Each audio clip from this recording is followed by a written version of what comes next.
There's a story making the rounds online, popping up in defense forums and lighting up social media. And on the surface, it sounds like a complete game changer for Canada.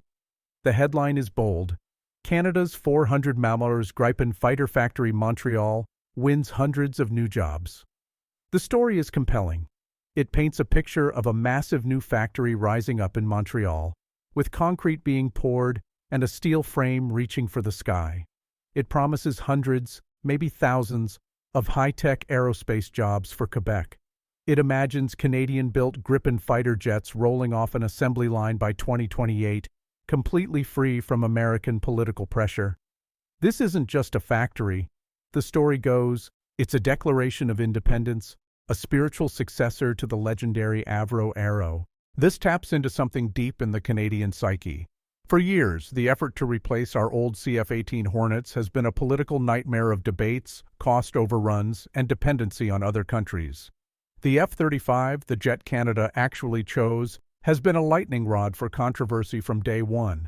So the idea of a pivot, of not just buying but building a world-class European fighter right here at home, is incredibly seductive. It's a narrative of taking back control. But the more perfect a story sounds, the harder you have to ask, is any of it real? For decades, Canada has been locked in a debate over a single, controversial American fighter jet.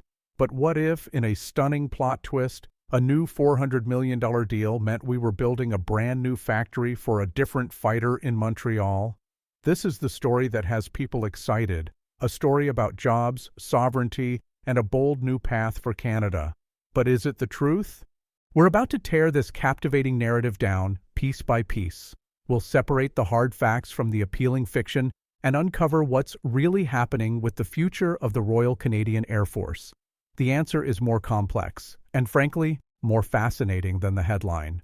To get why the Gripen in Montreal story is so powerful, you have to understand the drama it was born into. This isn't just a random rumor. It's a narrative practically custom-built to soothe decades of Canadian frustration. For more than 10 years, Canada's entire fighter replacement effort revolved around one plane, the Lockheed Martin F-35. The whole process was a mess. One government championed it, the next famously promised to scrap it during an election, only to eventually come back to it, making the official selection in 2022. The entire saga was dragged through public debates about skyrocketing costs, whether the industrial benefits were real, and the strategic risk of tying our Air Force so tightly to a single American program. Now, the F-35 is an incredibly capable stealth fighter. Reports showed it blew its competitors, including the Gripen, out of the water in technical evaluations. Still, that skepticism never went away. People worried about the lifetime cost to run the thing, which is notoriously hard to calculate. But more than that, the F-35 means Canada is doubling down on its dependence on the U.S. defense industry. Every part of that jet, from software upgrades to maintenance, is run through a U.S.-led office. That puts Canada in a position where our access to our own frontline fighter jet depends on the political whims of another country. Into that climate of doubt, the Gripen story lands like a perfect solution. It speaks directly to all those anxieties. The central claim is about sovereignty. The fictional project has Bombardier, a Canadian icon, partnering with Sweden's Saab to build the Gripen E fighter in Montreal. The rumor even claims the engines would be built in the city, creating a Canadian supply chain totally free from strict American export rules known as ITAR. That is a powerful idea. It suggests Canada could build, operate, and even export a top-tier fighter without needing a permission slip from Washington. And let's be honest, after years of trade disputes and political tension, that kind of independence sounds pretty good. Then there's the economic promise. The numbers are intoxicating. A $400 million factory and hundreds of high-skilled aerospace jobs for Montreal. The story hints at a ripple effect, creating thousands more jobs across the country. This vision brings back the ghost of the Avro Arrow, the cutting-edge Canadian jet canceled in 1959, which left a deep scar on the national psyche. The Gripen factory story feels like a chance to reclaim that legacy. The narrative even offers a different vision for the Air Force, The Gripen is often praised for being cheaper to fly and easier to maintain, capable of operating from remote locations like highway strips, a pretty useful skill in a massive country like Canada. This story isn't just a lie, it's a beautifully constructed dream. It borrows real elements, like Saab's actual marketing pitch to build the plane in Canada, and blends them with wishful thinking. It provides a simple, satisfying answer to a very complex and frustrating problem. It's the story a lot of people want to be true. The question is, does wanting it make it so? Okay, so when we step away from the dream and look at the cold, hard facts, the whole story of the $400 million Montreal Gripen factory falls apart.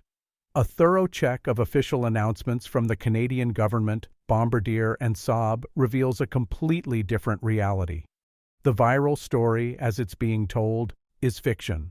Let's start with the factory itself. The rumor is specific. A $400 million, 126,000 square foot Gripen assembly plant, already under construction. The facts show something is happening, but it's not that. In January 2026, Bombardier did announce a major expansion in the Montreal area, but it's a $100 million investment, not $400 million. And while the facility is indeed 126,000 square feet, the one number the rumor gets right, its purpose is to build Bombardier's line of business jets. There is zero mention of fighter jets, Saab, or Gripen in any official announcement. So what about Saab? Did they just decide to build a factory in Canada on their own dime? No. Saab spent years aggressively marketing the Gripen to Canada. As part of their official sales pitch, they absolutely did propose huge industrial benefits, including the promise to build the Gripen E in Canada if they won the contract. But these were always proposals, completely dependent on Saab winning the fighter competition. Since Canada officially picked the F-35 back in 2022, that offer has been off the table. Saab has recently hinted that a Canadian production line could still be a thing, maybe for export to other countries, but their own executives have made it clear this is just an idea, and it would only happen if Ottawa bought a fleet of Gripens first. There has been no announcement of a unilateral $400 million investment. And that brings us to the Canadian government. Has there been a shocking reversal on the F-35? No. On January 9, 2023, the government confirmed it was buying 88 F-35A Lightning II aircraft. This is the biggest investment in the Royal Canadian Air Force in over 30 years, and the project is moving full steam ahead. In fact, the money is already flowing. Canada has made payments for the first batch of 16 F-35s. The first jets are still on schedule for 2026. Reports from early 2026 show Canada has even started paying for parts for another 14 F-35s, just to hold its spot in the production line. And the real construction? It's happening, but it's for the F-35. New, specialized facilities are being built at 4-Wing Cold Lake in Alberta and 3-Wing Bagotville in Quebec. These projects, costing hundreds of millions of dollars, are specifically designed for the F-35's unique security and maintenance needs. This is where the real concrete is being poured. Finally, the rumor is riddled with other errors that give it away. It often mentions Mark Carney as the Prime Minister who launched a review of the F-35 purchase, which is just wrong. It also claims Canadian-built Gripens would be free of American parts and ITAR rules. That's highly misleading. The standard Gripen E fighter uses a significant number of American components, including its engine, which is a derivative of the General Electric F414. The rumor even gets the fantasy engine wrong, claiming it would be a Rolls-Royce EJ230, an engine that doesn't exist for the Gripen. So much for ITAR-free. In short, the story of the Montreal Gripen factory is a masterclass in misinformation.